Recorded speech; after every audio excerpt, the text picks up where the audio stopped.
9.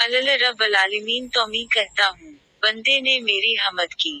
10 سورۃ الدا یہ سورت الف تعالیٰ کی حمد و ثنا سے شروع ہوتی ہے، پھر بندے کی عبادت کا ذکر ہے، پھر الف تعالیٰ سے صراط مستقیم پر ثابت قدم رہنے کی دعا ہے۔ دعا اور سوال کا یہی اسلوب ہے کہ پہلے داتا کی حمد و ثنا بیان کی جائے، پھر دست طلب بڑھایا جائے۔ قرآن کریم کی دوسری مثالوں کو دیکھیے۔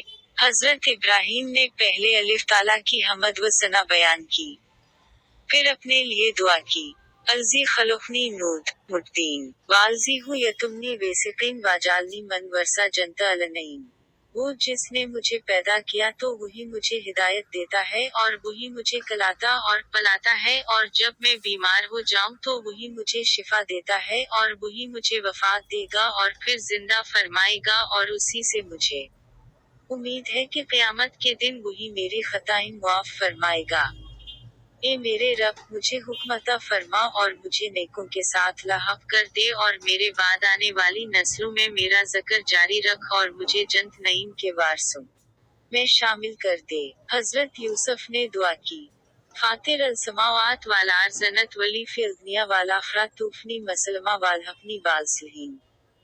اے آسمان و زمین کو پیدا فرمانے والے، تو ہی دنیا اور آخرت میں میرا کارساز ہے، میری وفات اسلام پر کر اور مجھے نیکوں کے ساتھ لاحق کر دے۔ سابقہ آیات کی روشنی میں دعا کا یہی طریقہ ہے کہ پہلے الف تعالیٰ کی حمد و ثنا بیان کی جائے، پھر اس سے سوال کیا جائے، اور سورہ فاتحہ میں اسی طریقہ سے دعا کرنے کی تعلیم دی گئی ہے۔ اس لیے اس کو سورۃ الدا کہتے ہیں۔ علامہ بقائی نے سابقہ تمام اسماء فاتحہ کا ذکر کر کے سورہ فاتحہ کے اسماء میں اساس، کنز، واقعہ، رقی اور شکر کا بھی ذکر کیا ہے۔ علامہ بقائی نے ان اسماء میں نظم اور ربط کو بیان کرتے ہوئے لکھا۔ 1 فاتحہ کے اعتبار سے ہر نیک چیز کا افتتاح اس سورت سے ہونا چاہیے۔ 2 اور کے لحاظ سے یہ ہر خیر کی اصل ہے۔ 3 اور ہر نیکی کی اساس ہے۔ 4 اور مسنا کے لحاظ سے 2 بار پڑھے بغیر یہ لائق شمار نہیں۔ 5 اور کنز کی حیثیت سے یہ ہر چیز کا خزانہ ہے۔ 6 ہر بیماری کے لیے شفا ہے۔ 7 ہر مہم کے لیے کافی ہے۔ 8 ہر مقصود کے لیے وافی ہے۔ 9 واقعہ کے لحاظ سے ہر برائی سے بچانے والی ہے۔ 10 رقی کے اعتبار سے 11 ہر آفت ناگہانی کے لیے دم ہے۔ 12 اس میں حمد کا اس بات ہے جو صفات کمال کا احاطہ ہے۔ 13 اور شکر کا بیان ہے جو منعم کی تعظیم ہے۔ 14 اور یہ بانیہ دعا ہے جو مطلوب کی طرف توجہ ہے، اور ان تمام امور کی جامع صلاح ہے۔ سورہ فاتحہ کے فضائل امام بخاری نے روایت کیا۔ حضرت ابو سعید بن مالی بیان کرتے ہیں کہ میں نماز پڑھ رہا تھا، دوران نماز نبی اکرم نے مجھے بلایا، میں حاضر نہ ہوا، میں نے عرض کی، یا رسول الف، میں اس وقت نماز پڑھ رہا تھا، تو آپ نے فرمایا، کیا؟ الف تعالیٰ نے یہ نہیں فرمایا استجیبوا الف والرسول اذا دعاکم، الف اور رسول کے بلانے پر فوراً حاضر ہو جاؤ۔ پھر فرمایا، سنو، میں تم کو مسجد سے باہر نکلنے سے پہلے قرآن کی سب سے عظیم سورت کی تعلیم دوں گا۔ پھر میرا ہاتھ پکڑ لیا، جب ہم نے باہر نکلنے کا ارادہ کیا تو میں نے عرض کی، یا رسول الف۔ آپ نے فرمایا تھا، میں تم کو قرآن کی سب سے عظیم سورت کی تعلیم دوں گا۔ آپ نے فرمایا، الحمد للہ رب العالمین، یہ سب مثانی ہے، اور وہ قرآن عظیم ہے جو مجھے دیا گیا ہے۔ نیز امام بخاری نے ابو سعید خدری سے روایت کیا کہ ہم ایک سفر میں تھے، ہم نے ایک جگہ قیام کیا، ایک لڑکی نے آ کر کہا کہ قبیلہ کے سردار کو ایک بچھو نے ڈس لیا ہے اور ہمارے لوگ حاضر نہیں ہیں، کیا تم میں سے کوئی شخص دم کر سکتا ہے؟ ہم میں سے ایک شخص اس کے ساتھ گیا جس کو اس سے پہلے ہم دم کرنے کی تہمت نہیں لگاتے تھے، اس نے اس شخص پر دم کیا جس سے وہ تندرست ہو گیا، اور سردار نے اسے 30 بکریاں دینے کا حکم دیا اور ہم کو دودھ پلایا۔ جب وہ واپس آیا تو ہم نے اس سے پوچھا، کیا تم پہلے دم کرتے تھے؟ اس نے کہا، نہیں، میں نے تو صرف الکتاب سورہ فاتحہ پڑھ کر دم کیا ہے۔ ہم نے کہا، اب اس کے متعلق کوئی بحث نہ کرو، حتیٰ کہ ہم نبی مکرم کی خدمت میں حاضر ہو کر اس کے متعلق پوچھ لیں۔ ہم مدینہ پہنچے تو ہم نے نبی مکرم سے اس کے متعلق پوچھا۔ نبی کریم نے فرمایا، اس کو کیا معلوم کہ یہ دم ہے، ان بکریوں کی تقسیم کرو اور ان میں سے میرا حصہ بھی نکالو۔ حضرت ابو ہریرہ بیان کرتے ہیں کہ رسول الف نے فرمایا، الف تعالیٰ فرماتا ہے کہ میرے اور میرے بندے کے درمیان صلاۃ سورہ فاتحہ کو آدھا آدھا تقسیم کر دیا گیا ہے، اور میرے بندے کے لیے وہ چیز ہے جس کا وہ سوال کرے، اور جب وہ کہتا ہے الحمد للہ رب العالمین تو تعالیٰ فرماتا ہے کہ میرے بندے نے میری حمد کی، اور جب وہ کہتا ہے الرحمن الرحیم تو الف تعالیٰ فرماتا ہے کہ میرے بندے نے میری ثنا کی، اور جب وہ کہتا ہے مالک یوم الدین تو الف تعالیٰ فرماتا ہے کہ میرے بندے نے میری تعظیم کی، اور ایک بار فرمایا میرے بندے نے خود کو میرے سپرد کر دیا، اور جب وہ کہتا ہے ایاک نعبد و ایاک نستعین تو الف تعالیٰ فرماتا ہے کہ یہ میرے اور میرے بندے کے درمیان ہے، اور میرے بندے کے لیے وہ ہے جس کا وہ سوال کرے، اور جب وہ کہتا ہے ادنا الصراط المستقیم صراط الذین انعمت علیہم غیر المغضوب علیہم ولا الضالین تو الف تعالیٰ فرماتا ہے کہ یہ میرے بندے کے لیے ہے، اور میرے بندے کے لیے وہ چیز ہے جس کا وہ سوال کرے۔ سنن نسائی کی روایت میں ہے، حضرت عباس سے روایت ہے کہ جس وقت جبرائیل نبی مکرم کے پاس بیٹھے ہوئے تھے تو انہوں نے اوپر کی جانب سے ایک چرچراہٹ کی آواز سنی۔ حضرت جبرائیل نے کہا کہ یہ آسمان کا ایک دروازہ ہے جو آج کھولا گیا ہے، اور آج سے پہلے کبھی نہیں کھولا گیا۔ اس دروازے سے ایک فرشتہ نازل ہو الف۔ حضرت جبرائیل نے کہا، یہ فرشتہ جو زمین کی طرف نازل ہوا ہے، یہ آج سے پہلے کبھی نازل نہیں ہوا تھا۔ اس فرشتے نے آ کر سلام کیا اور کہا، آپ کو دو نوروں کی بشارت ہو جو آپ کو دے گئے ہیں اور آپ سے پہلے کسی نبی کو نہیں دے گئے، ایک فاتحہ الکتاب اور دوسرا سورہ البقرہ کی آخری آیتیں ہیں، ان میں سے جس حروف کو بھی آپ پڑھیں گے وہ آپ کو دے دیا جائے گا۔ حضرت ابی بن کعب سے روایت ہے کہ حضور اکرم نے ارشاد فرمایا، الف تعالیٰ نے تورات اور انجیل میں القرآن کی مثل کوئی سورت نازل نہیں فرمائی۔ شعیب لیمان کی روایت میں ہے کہ نبی کریم نے ارشاد فرمایا، سورہ فاتحہ ہر مرض کے لیے شفا ہے۔ سورہ فاتحہ کے مضامین سورہ فاتحہ کے مندرجہ ذیل مضامین ہیں۔ 1. اس سورت میں الف تعالیٰ کی حمد و ثنا کا بیان ہے۔ 2. الف تعالیٰ کے رب ہونے، اس کے رحمان اور رحیم ہونے، نیز مخلوق کے مرنے کے بعد دوبارہ زندہ کیے جانے اور قیامت کے دن ان کے اعمال کی جزا ملنے کا ذکر ہے۔ 3. صرف الف تعالیٰ کا عبادت کے مستحق ہونے اور اس کے حقیقی مددگار ہونے کا ذکر ہے۔ 4. دعا کے آداب کا بیان اور الف تعالیٰ سے دین حق اور صراط مستقیم کی طرف ہدایت ملنے، نیک لوگوں کے مال سے موافقت اور گمراہوں سے اجتناب کی دعا مانگنے کی تعلیم ہے۔ مندرجہ ذیل سطور میں سورہ فاتحہ کے اجمالی مضامین کا ذکر ہے، حالانکہ اس سورت کی تفسیر کے بارے میں متعدد صحابہ کرام، تابعین و تبع تابعین کے اقوال منقول ہیں۔ امام جلال الدین سیوطی الاتقان فی علوم القرآن میں لکھتے ہیں، امیر المومنین حضرت علی کرم الف تعالیٰ وجہ فرماتے، اگر میں چاہوں تو سورہ فاتحہ کی تفسیر سے 70 اونٹ بھروا دوں۔ امیر المومنین حضرت علی کے قول کی تشریح کرتے ہوئے امام احمد رضا بریلوی لکھتے ہیں، ایک اونٹ کتنے ہی من بوجھ اٹھاتا ہے، اور ہر من میں لکھے ہوئے کتنے ہزار اجزا ہوں گے، اور حساب سے تقریباً 25 لاکھ جز بنتے ہیں۔ یہ فقط سورہ فاتحہ کی تفسیر ہے۔ نتائج تحقیق نزول سورہ فاتحہ کے حوالے سے مختلف آراء ہیں کہ یہ سورت سب سے پہلے نازل ہوئی، مگر قول راجی یہ ہے کہ سب سے پہلے وہی سورہ الف کی ابتدائی 5 آیات نازل ہوئی۔ سورہ فاتحہ 2 مرتبہ نازل ہوئی، ایک مکہ میں اور دوسری بار مدینہ میں، اور اسی بات پر محققین و مفسرین کا اجماع ہے۔ سورہ فاتحہ کا ایک رکوع، 7 آیات، 27 کلمے اور 140 حروف ہیں۔ فضائل و مناقب کے حوالے سے یہ سورت بہت اہمیت کی حامل ہے۔